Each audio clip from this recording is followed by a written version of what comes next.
Hi guys, in this video let me teach you how can you make the hyperlapse video on your CapCut app.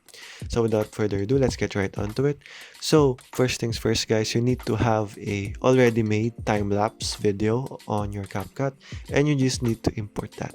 After importing that, then we'll need to tap on the video and go over and go to the speed and curve. Once you've selected the curve, go over to custom here, edit, and make sure the three circles here in the middle is all the way up like that, and the last circle needs to be all the way down. And for this one guys, it's basically up to you, so you can adjust the speed depending on your liking. So let's adjust it like that, and thereafter done, you just need to tap on the check mark again, and once done with this, we need to go over and tap on the stabilizer.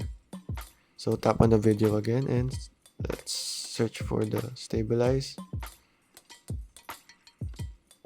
and you just need to set this all the way to the most stable.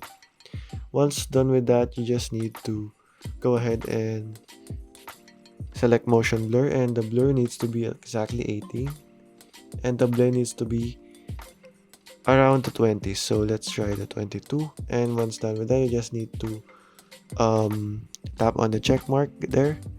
You just have to wait for the motion blur effect to finish and you're good to go guys. So for me, I won't do this because it will exit the screen recorder, so we don't want that. So you just have to let this motion blur finish guys, and you should be good to go.